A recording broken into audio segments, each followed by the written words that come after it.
All right. Hello and welcome again to Women Behind the Business. This is where we get to know the incredible women behind the brands, businesses, and stories inside Women in Business Australia connect, promote, and grow. So today I am joined by the lovely Sarah Saputra, founder of Belle Fever. Now, Belle Fever is an Australian e-commerce brand specializing in personalised jewellery and meaningful gifts.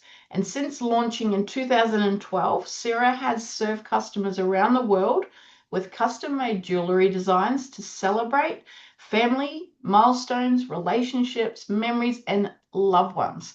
But today we're not just talking about the business, we're actually talking about Sarah herself, the woman behind the brand, her journey, what she's built, what she's learned, and what she's creating next. So, Sarah, thank you so much for being here. I'm really excited to chat with you today. Hi, Jade. Thank you so much for having me.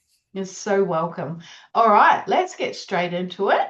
So, our first question, for anyone that doesn't really know you, we want to really get to know you a little bit about who you are beyond the business. Mhm.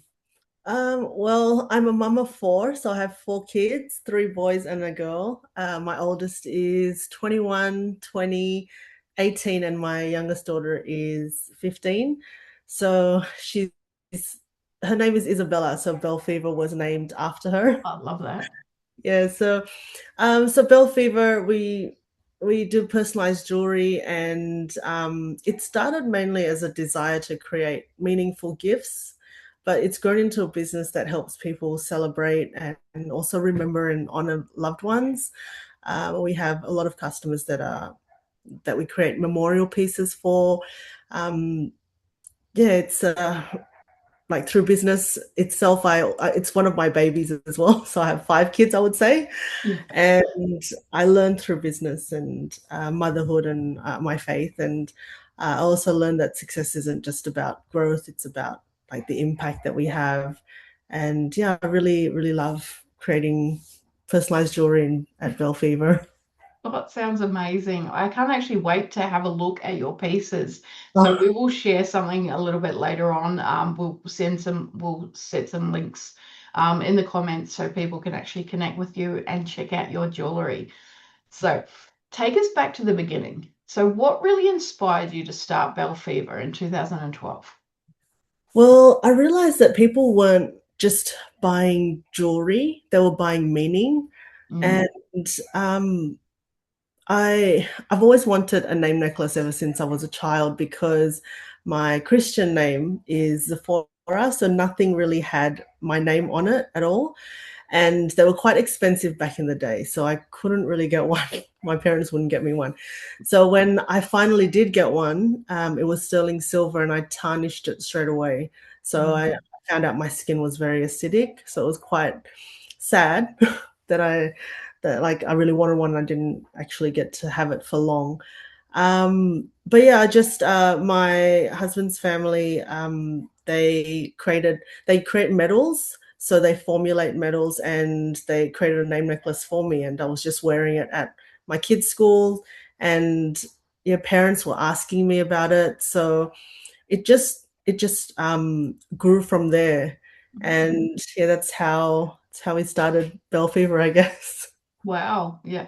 And I know all about the tarnishing, how the jewelry goes black. And, I used to do that with all of my sort of the silver earrings that I'd get. And it was just like, really? Yeah. Yeah. So totally get that. All right. So Belle Fever creates personalized jewelry and meaningful gifts. When did you realize that your products were becoming part of people's most emotional and meaningful moments? I started noticing it when we had customers really wanting to create custom pieces, Mm. and we had their stories start pouring in. So we had a customer who was going through a really hard time because she had just lost a child, Mm. and she she had a hospital band, and she said that she could never take that off because it was like a symbol of her child had like had existed for her, and she asked us to create a name bracelet. So we created a name bracelet for her, and she was able to remove that hospital band and wear her name bracelet. And she Mm. would then send us photos of her going to the zoo, and she said that she was able to take her child with her. So the stories that started coming in were stories that we realized that this wasn't just jewelry, it was actually honoring relationships, or celebrating a birth sometimes, or remembering a loved one. We have also a lot of people who bury our jewelry with their loved ones as well. Oh wow. Oh, that Yeah. just fills my heart. Like it kind of makes you really emotional when you think about the depth of, someone grieving through their loss, but being Mhm. able to create someone for them to remember and, just that special memory and moment. It's so beautiful. Yeah. It is very powerful because it then shifts from products to people. It's about Yeah. that relationship. Yeah. And you find a lot of the time that the products are actually the byproduct of the bigger impact that you Mhm. create. So yeah, it's so beautiful. Now Yeah. you've built Belle Fever for more than a decade. What has been one of the biggest lessons that business has actually taught you? So the biggest lesson, there'd be probably three. Oh, there's a few, but I'd say you don't have to know everything from the start. So if you wait till you feel you're ready, you never start because you just learn as you go. And I think there's a saying that says entrepreneurs or something, they jump off a cliff and then build a plane on the way down. It Yeah. does feel like that. So Yes. I can definitely relate to that. But also to never forget that relationships matter. So we do automate a lot of the things in our business, the administration, and that comes down to being able to have more time for our staff and for us to focus on the customer, creating that relationship with them, and actually creating the jewelry, which automation can't take over. But there is a lot of parts of our business that we have automated. Yeah, I had the reason why I got into automation was I had a brain tumor a couple of years ago, Oh, and I lost my sight for about 3 months, and wow. the business was fully. I realized the business was fully relying on me, and I had to make decisions for everything. Even just an email campaign that was going out had to come down to my decision, and I didn't really want to do that going forward because we want to focus on relationships with customers, and also I don't want to be the part that um, makes the business fall because my decision isn't there to be made. So we automated a lot of the parts of our business from that experience. Wow, and what an experience that you've been through and the trauma and everything of that had brought, and it's also brought that light into your business. We're going, hey, if something happens to me, what's the next step for my business? How does it carry on without me? So what an incredible lesson and just a beautiful and traumatic part of your journey. Wow. Yeah, yeah, amazing. So, I guess that's probably been one of the hardest seasons that you've had to navigate through business. Is there anything else that sort of sticks out that's been really hard, but you've been able to work through it? Um, Definitely growth. So growth requires a lot of change. So the business that I run today is very different to the business that I started with. Mm. So I guess one of the lessons would be that yeah, growth requires change, and don't be afraid to change. Don't be afraid to test things out. Um, yeah, don't be afraid to make mistakes because we all make them. I still make them, Yeah, but we learn from them. that's right. I think that's one of the biggest things. Don't be afraid to fail Yeah. because, every fail or every failure has a lesson. So it's what can you take from that failure and move on and get better. Mhm. Yeah, beautiful. Now, you're a wife, a mum of four, a founder and lifelong learner. How has motherhood shaped the way that you build and lead? Um, I feel that people often talk about balance, but I don't think balance really exists, if that makes sense. It definitely does not. Yeah, I feel that like different seasons require different things. So what I've learned is to be present where I am and give myself grace. Yeah, Yeah. that is so true. So true. Now, you mentioned that your faith plays a big role in how you approach business and life. How does that guide you in what you do? It definitely gives me perspective. So my faith, yeah, it gives me perspective in a lot of things in business and in life. Business has highs and lows, but my identity isn't focused in business success. So that foundation usually helps me navigate all the uncertain times and when business is down. Mhm. Um, and also, I guess, helps to keep you humble when business is up. Yeah, yeah. So, what does success actually mean to you? Success is, for me, it would be being able to spend time with my family. That's like really central to everything I do. And having customers really comfortable in sharing their stories with you, Mm, because it's such a personal part. Like the personalized piece becomes a part of them. yeah. I have some customers that they just chat to me like friends. We're friends online. Like we haven't met each other sometimes because they're in different states. Uh, but success is, yeah, just having those happy customers share those, like they're comfortable enough to share the stories with you. But personally, also having time with the family and being able to really be with the kids and see them grow up and yeah, learn also from my mistakes in business because I share a lot of stories with them. So Yeah. And that's good. And it's just it's a great way of, your children are seeing what you're doing. They're seeing your wins, they're seeing your fails. So they in turn take on their own interpretation, but they pick up in the best possible way. So yeah, they learn the lessons through you, which is great, right? yeah. So you've navigated e-commerce, systems automation, AI, leadership, and growth. What are you most excited about in business right now? So I have like every second Tuesday we just have a small connect group, Yeah. and it's with women who are also in business. And I guess I'm excited in sharing my story with them, helping them to implement systems in their business because I see a lot of, especially women, they're overwhelmed. And, we get into business thinking that we're going to spend more time with our families. We have that flexibility, but the reality isn't always like that. Big fat lie, isn't it? It actually takes more of our time. I think we work more hours than if we were at an office or something.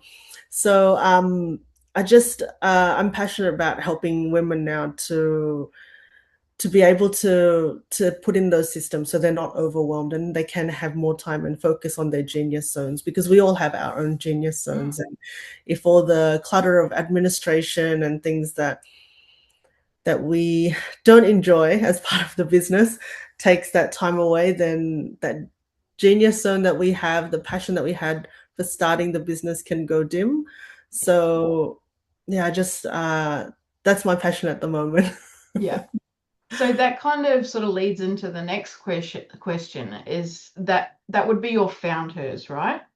Yes. Yeah. So you're growing founders and supporting other women in business. So why is community so important to you? Oh, it's definitely important. So especially with the founders, what I tell them is we all have our own experiences and we learn from each other in the room. So something that someone's going through at the moment could be uh, another thing that someone overcame.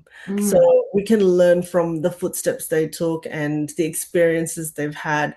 I know there's a lot of times where I feel lost because I'm experiencing something. So a few years ago, we had gone with an agency, and they racked up a lot of debt with Facebook. Mm. And I felt lost, and I didn't know who to ask advice to or what to do. So that sort of was another reason why I decided to have that community around me, so that we could share our experiences, and we would be Yeah. able to help others. Uh, Even if we think we don't have something, our experience can bring a wealth of knowledge to someone. Oh, 100%. Yeah. Yeah. And just having that community, like Mhm. business was never meant to be built on its own. Yeah, definitely, and can be quite lonely. Yeah, absolutely. Yeah. Yeah. Yeah. You know, Yeah. was there any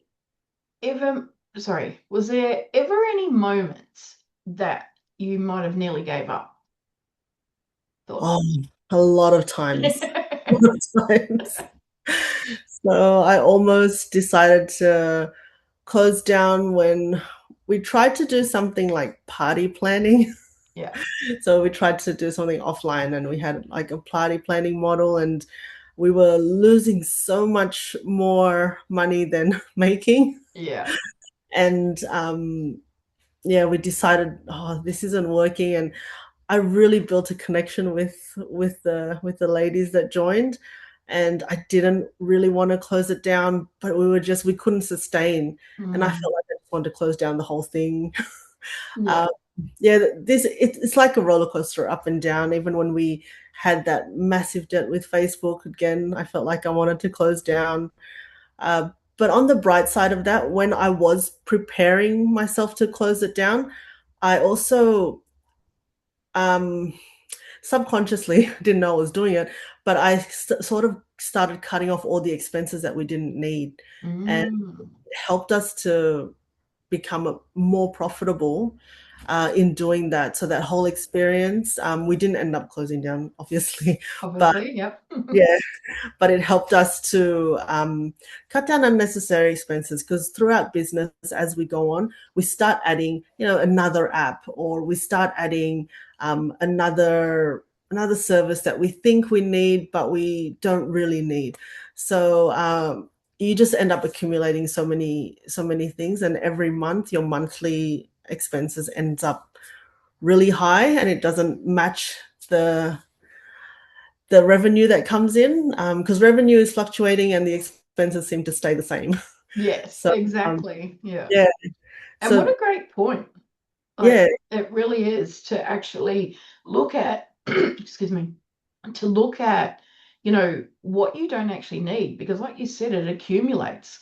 Mhm. And, before you know it, you're spending out more than what you're bringing in. And it's like, where do I, take that, try and balance it, or not balance it, but bring things back to the way that they should be. So Yeah. yeah, that's a great point. So anyone that listening, there's a tip for you. Have a look at what you're actually paying for, and then if there's anything you don't need, get rid of it. It's going to help you in the long run. Yeah. So what are you most proud of? Um, I'm most proud of my team. Like, I know that they've navigated the challenges with us, and they've Mm. always stuck by. Um, as a mother, I'm proud of my children, because some of them are now into business as well. So my oldest one, he does real estate photography. Yeah. And my second one, he does websites. So they're seeing what we went through, and Yeah. they're also experiencing the challenges that we we all experience too, and they'll come to me for advice. So as a mother, I'm proud to see my kids do that. um, but I'm also proud to see how much of an impact Belle Fever has to customers, where we have so many returning customers, and Mm, so if they're returning, they must be happy with us, and we're absolutely. able to be part of their story. Like, we've seen from a birth to, someone turning 18, and someone who's going through, um, an illness, and they've come out of that illness. So different stages of life, and really puts perspective into myself, into seeing that, life is really about all those moments, and that's what's important. Yeah, absolutely. Absolutely. So, what do you wish that more women knew about building a business? Um, I like to say that you don't have to have everything figured out. Yeah. So, especially now, there's a wealth where we have so much information, a wealth of information. It can be quite overwhelming to know which voices to listen to, but it also means that we don't have to be afraid to test and see if those voices are things that work for us or not, because it might work, it might not, and we don't have to be hard on ourselves with that. So start with what you have in front of you. Stay consistent. I know that sounds so cliche, but consistency is really the key. And keep learning. Never think that you know everything. So keep learning, and trust that through that, the growth that happens is growing you personally as a person. Because I feel like throughout the years, when a business is on a different level, it requires a different personality, not personality, but it requires a different um, consistency level, and it Yeah. requires a different persistence level. And it can't be the kind of level that you need personally. You can't just jump to there. It has to be something that you go through. And my husband always says you can't see the rainbow without the storm. I'm And like, that's oh true, my gosh, right? It's so true. it's true. Yeah. But yeah. Yeah, I think that's probably one of the biggest lessons in business, even for myself. Like, you're not who you are when you first start a business. Mhm. And every level has a new devil. There's Yeah. always something that you've got to grow through. Mhm. And it's that next level of business. And I think a lot of people don't realize that business is actually personal growth, whether you like it or not. It's going to happen. Yeah. It's definitely one of the things that can build a lot of resilience. Yes, yes, absolutely. Yeah. Yeah. So what's one thing that you want people to remember from your story? Um, just the one thing I'd have to say, enjoy the ride. Yeah. So just yeah, as I said, business is always up and down. So don't when it is down, don't be too. We can all feel down, but just don't stay there. Just Mm. enjoy the ride, enjoy the moment that you're in. Um, what I do when things are down, I will work on my systems. Yep. One thing that I don't really have many hobbies, but that's one of my hobbies, to work on the system. And when it's up, the system actually supports it. So, we want to prepare for anything like that. But yeah, I, as I said, my faith also gives me perspective. So I lean on that a lot. And I understand that everyone has a season, and this too shall pass. Yes, yes, that's so true. So true. All right. So before we wrap up, what would you love to share with the community right now? This could be Belle Fever, it could be Found Hers, an offer, a service, a product, or simply where people can connect with you. How do people get in touch with you, basically? Oh, yeah, well, you can get in touch with me through Belle Fever. I'm still very hands-on in the business. I don't want to let go of a lot of things. So I'll read every review still. I'll still read every email now and then. So I'm always still very much in the loop of everything. Mm, Um, you can connect with me on LinkedIn as well. I like to share about systems these days because I feel there is a big need. There's a lot of noise out there about AI, about automation, but I feel that a lot of people don't understand how it can apply in their business. And it's not as complicated as how a lot of businesses make it sound, like a lot of companies make it sound. There's a lot of tools out there, and it's so easy to just add in so many tools and end up spending so much. So yeah, just you can connect with me through there, and if I can help in any way, I am looking to, like, create little cohorts of founders where I help them to put systems into their business and build their own AI agent. But it's more the foundational part. It's not just a tool that you just sign up to and hope that works. Yeah, that's right. And that's a lot, when people use AI, like I use it every single day, multiple times throughout the day. But it's if you don't build those foundations, then you've got nothing.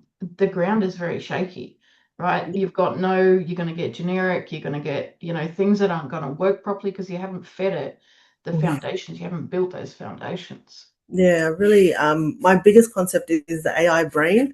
So because as founders, we sometimes become the bottleneck of our company. So we need to brain dump everything and create an AI brain where then any tool or any AI agent that you build off, whether it's Claude or ChatGPT or anything, you can just plug it into that brain and you never have to repeat yourself again. Mm. And it constantly learns and updates memory in it. So that's the main part I think that a lot of people are missing. Yeah, absolutely. So that's definitely something that they can go to for you, not just for beautiful, personalized, Yeah, meaningful jewelry, but also the AI automations and setting up that AI brain, right? yeah, definitely. Yeah. So, Sarah, thank you so much for sharing your story with us. What I love about your journey is that it shows how businesses can be so much more than just selling a product. The product is, you know, just the secondary, the byproduct, right? It's not about the product, it's about the impact and the meaning behind it all. So, your business, it can hold meaning, it can hold stories, it can help people celebrate, remember, honor, and feel connected to the people that they love. Mhm. And, I also love that you are now using everything that you've learned to support other women in business too. So thank you for letting us get to know the woman behind Belle Fever. For everyone watching, please go and connect with Sarah, check out Belle Fever, and support the beautiful work that she's doing. So thank you again, Sarah, for joining us for Women in Business, Women Behind the Business. And we will see you again soon with another incredible woman from behind the business. But just before you go, Sarah, is there any last words that you'd love to share with the community here? Um, I guess just especially with AI, just remember it's still about people. Yes. Even with products, it's still about people. So those relationships, the people connection is still very important. Yeah, absolutely. Beautiful. Well, thank you so much again, and Sarah. And yes, we'll get the replay of this up and I'll pop in some links so they can access your website, your social media, and we will go from there. Thank you so much for having me. I really enjoyed that. So welcome. Thank you, Sarah. Thank you. Okay.